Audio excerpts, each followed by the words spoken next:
I cannot agree with enough. They continue to multitask. Their focus is not in one place at one time for any length of time. And I'm busy means I'm important.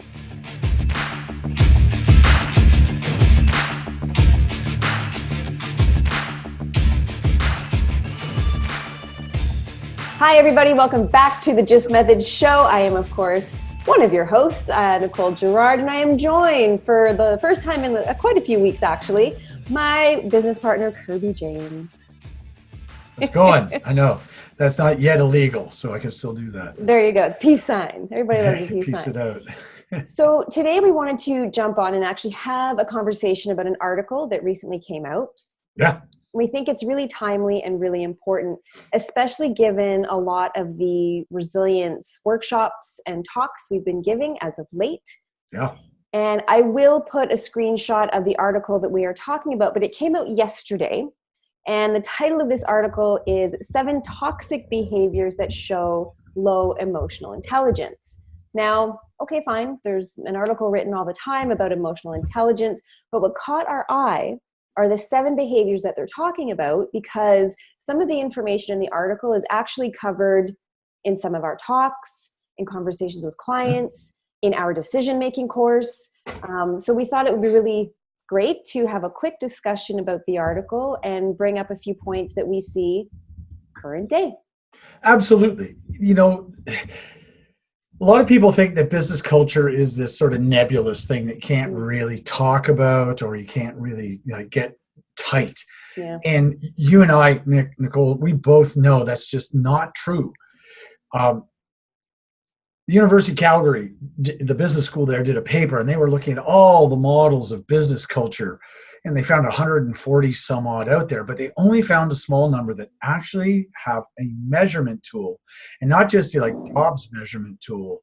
It has an actually validated measurement tool, and it's one that we have a very close relationship with, called the Organization Culture Index, created by Human Synergistics. And as I was looking at this article, I just got really excited, because this idea of toxic work cultures can devolve into this sort of conversation, and nobody really knows what anybody's talking about. Yet the truth of the matter is, you can actually measure it. And if you can measure it, you can know that you're making progress and making it better. Yeah, and you can do something about it. To me, that's the whole point of measuring anything. Yeah. I don't measure a piece of wood just to know how long it is. I measure a piece of wood because I want to cut it that long. That's right. Right. And the same thing is true at work. I mean, we measure all kinds of stuff, customer satisfaction. We measure our quality metrics. We watch our financials. And the truth of the matter is, there actually is a way to measure workplace culture. Absolutely. So that you can know what it is now, and you can also know what you're trying to turn it into.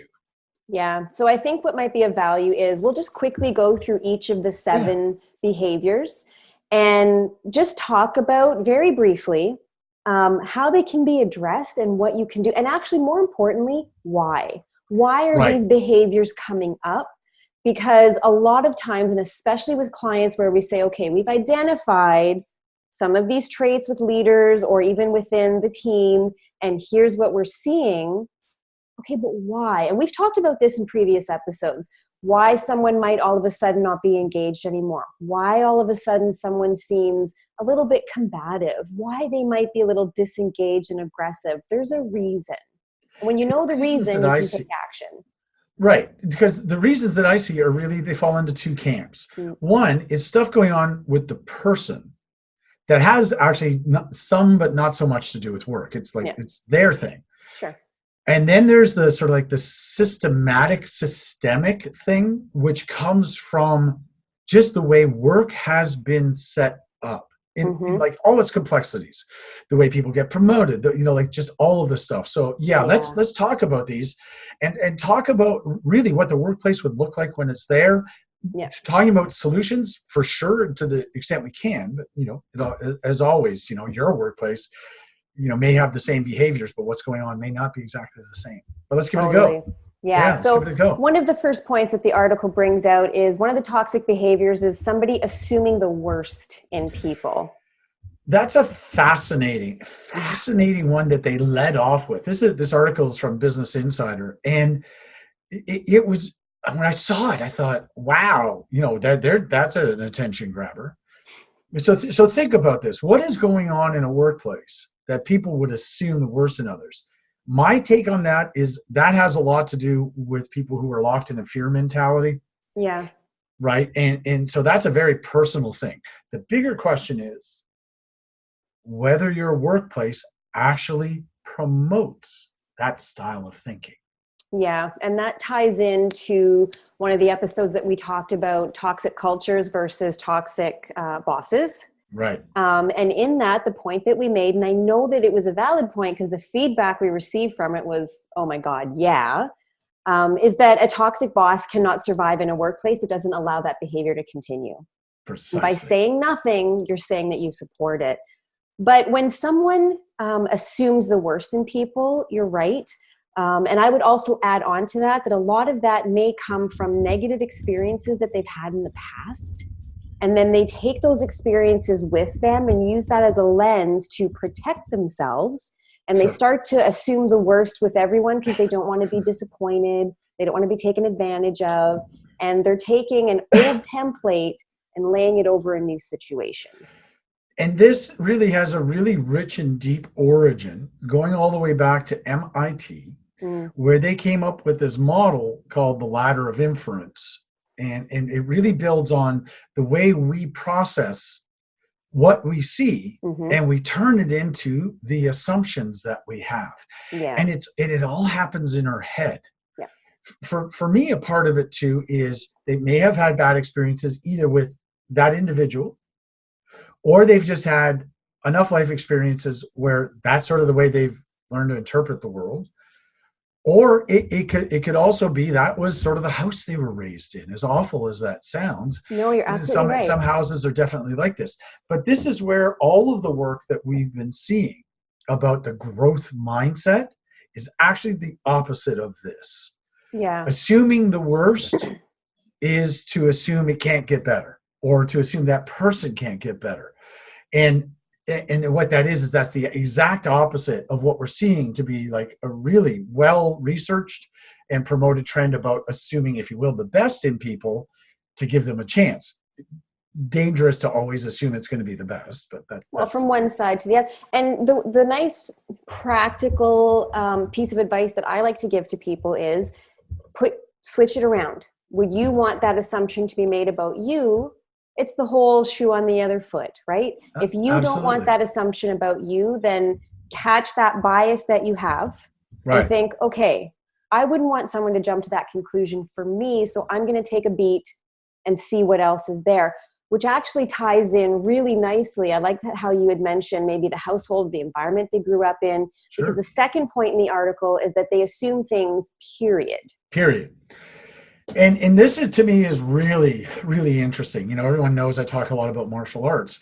One of the first lessons in the first class that everybody always gets when they come to martial arts is approach this situation like you're a beginner. Yes. Now, for the beginner, that seems crazy because they know they are.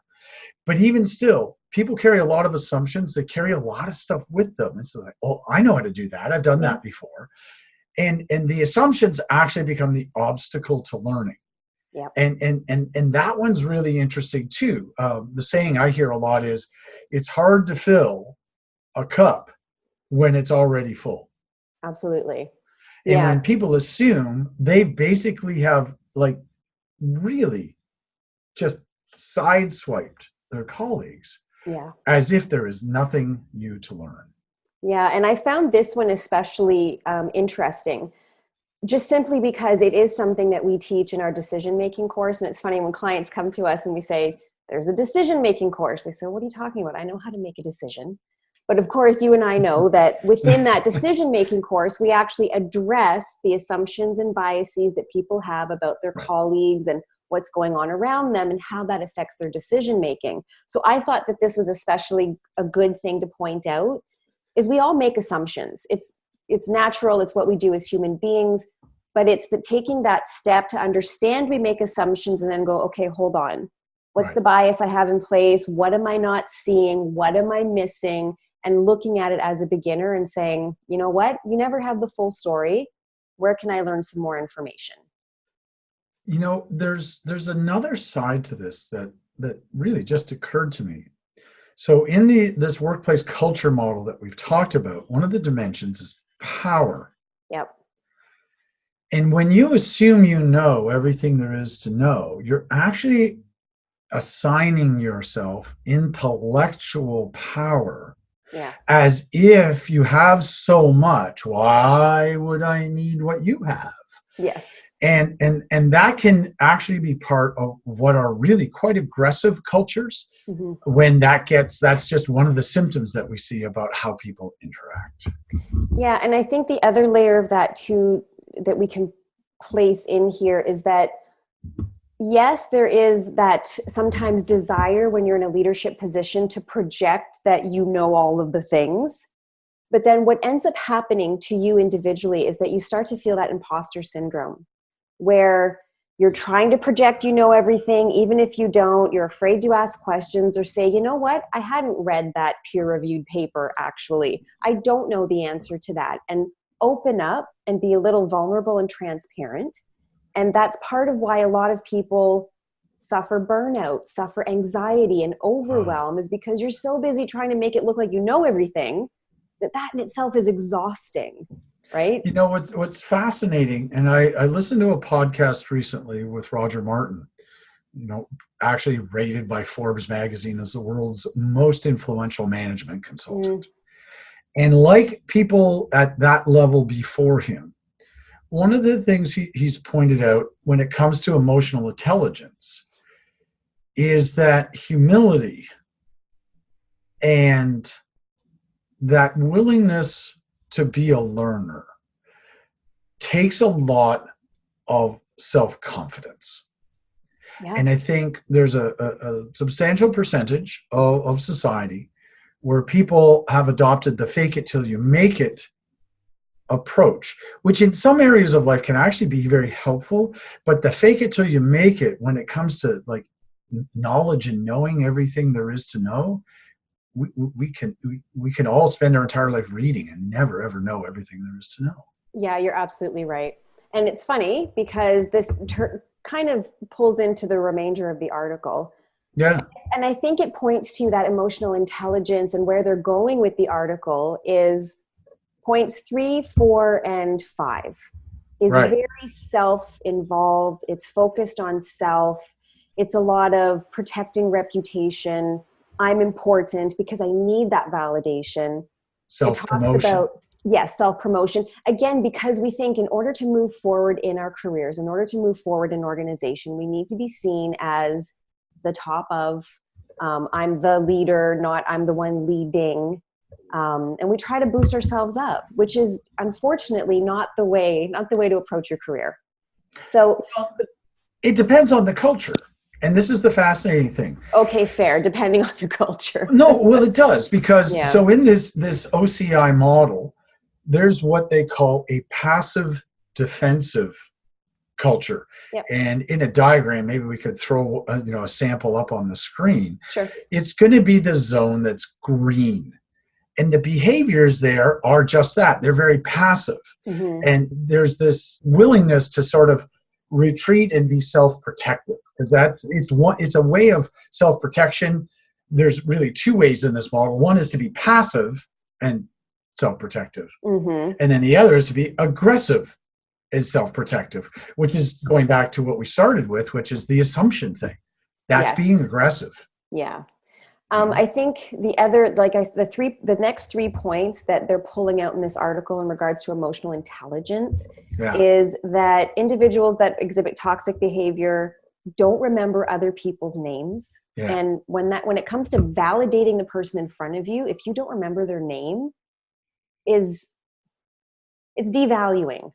Like, you're not being seen. So I can understand why that would come across absolutely as toxic. Now, I'm the first one to admit I'm bad with names until I've heard them like the second or third time. So I've had to sort of hack how I remember people just in the first few times. But if you are the leader of a team of 20 people and you can't remember half of your team's names, that becomes a problem, right? Really terrible. The next point in the article is that they continually turn the conversation onto themselves, what they want, what they feel, what they need. It's that happened to me, and oh yes, that's terrible, but guess what happened to me? Or great example, but here's me. Everything's me. And then the fifth one is that they're speaking more than they're listening.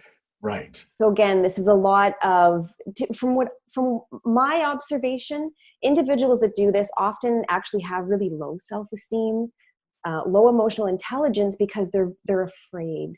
Like they need that validation. They don't have the self-confidence, and they're sort of trying to project that they're a good and valuable person without just being themselves. Well, so on that one, yeah, what I've observed too is particularly people who are insecure with their communication technique, silence is the worst. And even though they, like, some people aren't willing to do anything about the silence, but they still hate it. The ones who are more extroverted hate the silence and they won't let it happen.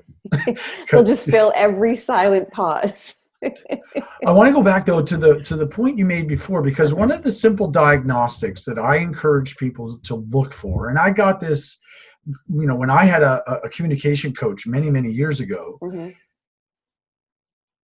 it taught me how to look at written communication for the signs of turning conversations towards themselves.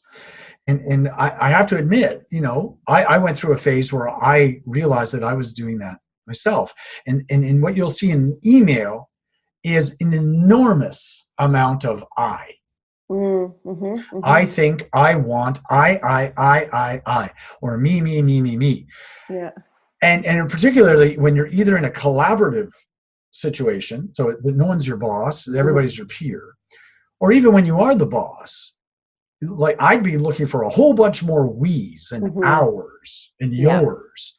But when all you can see are possessive pronouns through the entire thing, you've got somebody who's maybe just their communication style could be better, or in fact they've sort of morphed their communication because it's the kind of place that promotes people who basically fight for themselves. Yeah, and one thing that I would suggest is that when you do start to observe this type of behavior with an individual, if you're a leader, and even if it's a colleague, if you start to pay attention and you're seeing a lot of I, me, the way I would take a look at that is they don't feel seen or appreciated, and they're trying to bring some of that to them. Oftentimes, there's a lot more underneath that. There's a lot more going on. However, small things like, thank you for doing that. I really appreciate the extra effort you put on this project. Thank you so much for staying 30 minutes late. I saw you on Tuesday. You were here until 5:30. Thank you so much. Is everything good? Just checking in with these individuals to start can make an enormous difference in how they feel seen in the organization that they're in. The flip side of that, and this came up in a couple of CEO presentations I've done in the last couple of weeks, are concerns expressed by these business owners, and they range in age from their late 30s until their late 60s. So it's not a monologue of like old people. Yeah. Is their observation that in especially the younger members of the workforce who are on the up and comers is actually what you just described is a black hole. There's never enough. They relentlessly want validation, affirmation, and it's like, I am not here to deal with your insecurity needs. Could you please just get the job done? So I acknowledge the value of what you've said. What I'm hearing from business leaders is some of them feel that it's never going to matter how much they do. So ironically, what they do is less. Yeah, and yes, and I can see the urge or the knee-jerk reaction to do that. However, I would even take that one step further and say, okay, if the thank you and the genuine, and I'm not saying it's thank you every 5 minutes and oh my God, you're amazing, because they need validation. if a genuine thank you and appreciation for what they're doing doesn't seem to be Absolutely. helping them feel seen in the organization, then you need to take a minute and have a conversation. What Absolutely. is it that they feel is missing in the role?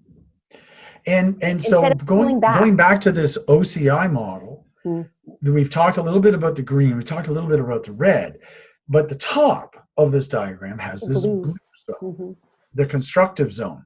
And one of the key elements in there, which is labeled humanistic encouraging, is really about how leaders lead. Yep.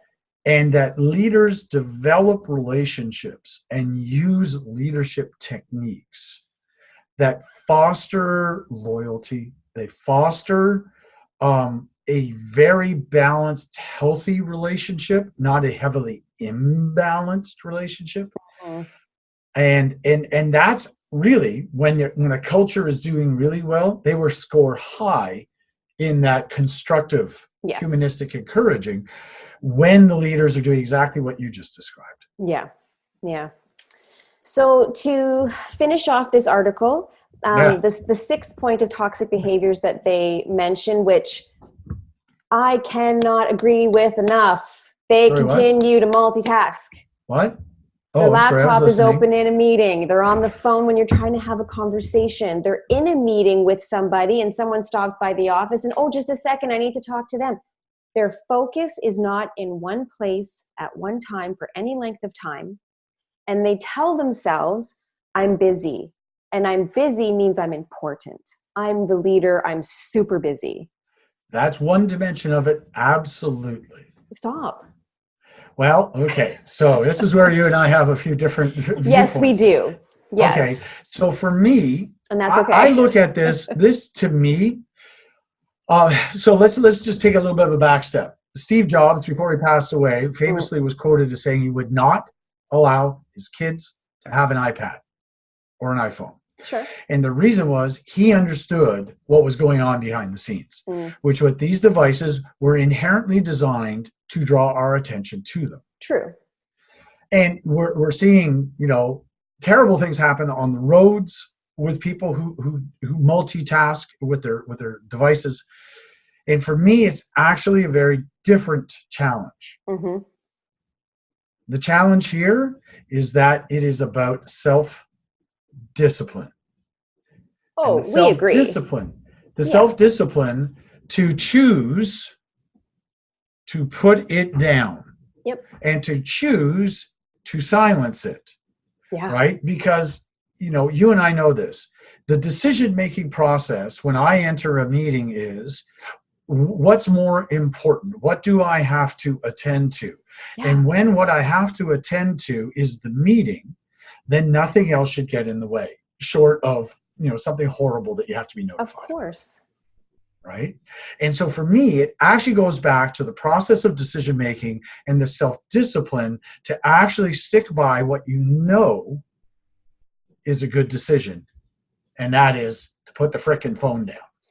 Yes. And again, I do feel the need to point out, and I know a lot of people, if you haven't been through our decision-making course, this may not make sense. However, there's also the argument that individuals that multitask and are constantly doing multiple things at once, this came up in the interview that we did with Michael Levitt on burnout. It's also that inability to set boundaries and sticking to them. Yes. So like the example that you gave. So one thing that we will do with our one-to-one private coaching with CEOs and leaders when it comes to productivity and getting things done in the organization and just taking away that overwhelm is show me your calendar. We've talked about this before.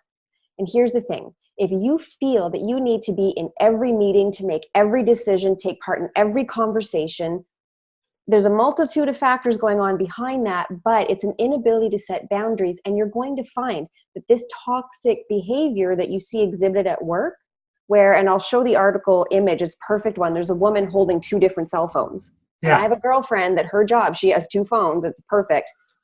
You don't feel that you can say no, and you're not setting boundaries, but this behavior is also showing up in your personal life. Oh, for sure. You're at your kid's soccer game, but you're texting the swim coach about something, or you're talking to your mother-in-law, but you've got someone else on your computer that you're trying to send an email to. This behavior happens everywhere because the same person that shows up at work is the same person that's at home. So there's boundary setting that you need to put in place. And you're absolutely right, because in our decision course, we talk about how you build those boundaries, and those boundaries have to come from a very deep place and takes work. Yeah. It really does. Got to say, we have a guilty pleasure in my house. We like to watch America's Funniest Videos. I don't know. Oh, that's a fantastic program. It's wonderful. There was a guy last week. He took a tumble down the front steps of his house, and his phone never left his head. Like, he literally tumbled ass over tea kettle, ended up on the hood of his car, and the phone never left his head. Of course. Wow. That's all I can say. So that's priorities, right? So the last point in this article, which I thought was actually really interesting, and it was the one point that they made that actually made me go, huh. The point was that they have nothing to add. Yeah. And their point was that unless the conversation was in an area where they felt confident speaking about and overtaking, they all of a sudden just kind of sit back and they're bored and they're disconnected. And it's like, well, I can't be the center of attention, so I'm not going to add anything. I actually... Which can come across as pretty toxic and disengaged. Right. It's interesting because the way I read that piece, they said, the phrase is they were completely passive. I actually can envision another scenario. And the scenario is they're in this meeting, as you've described, and the reason they're saying nothing, the reason they're giving nothing, is because of low trust in the workplace. Interesting. Yeah, right? That makes sense. That comes up in some of the analysis done with the tool. Right. So in the constructive domain, over on I guess it's about the 2 o'clock position, it's something we call, OCI tool calls affiliative. I just say trust building. Yeah. And the quality of the relationships between people, trust is low. And when trust is low, that in itself is completely toxic. Yeah. Yeah. Because if I don't know, if we're having a conversation, I may actually have great thoughts. And I'm looking at you, and what I'm thinking about is what you're going to do with them. Yeah. Right? Steal them, manipulate them, make me look dumb, anything. Yeah, right. How is this going to play out? And because of that, I'm going to say nothing. Yeah, that's fair. No, that's a great point. What do you got? I don't know. And then the next thing you know, you see this great big thing come out later. The really fascinating thing I liked about this article was it touched on observable behaviors. And I think as we've just played out, there can be multiple explanations. So my sum up on this actually goes back to point number 2, which is just because you see a behavior at work, don't assume you actually know anything about what's actually going on. So true. You're absolutely right. Absolutely right. So I will put the information on where you can access the Business Insider article in the description box below, so everyone can read through that themselves. We will put an example of the tool that we've been mentioning that we use to assess organizational cultures up on the screen. You guys can see it. If you're interested in learning more about it, just ping us and let us know. We're happy to chat. But until then, please make sure to subscribe to the channel so you don't miss any time that we post something, which is once a week. And until next time, I'll make sure that everything is in our description box below. Kirby, thank you for sitting and chatting with me. We'll do this again soon. I have a feeling we're going to. Perfect. Until next time, we hope everyone has a wonderful day, and we'll see you again next week.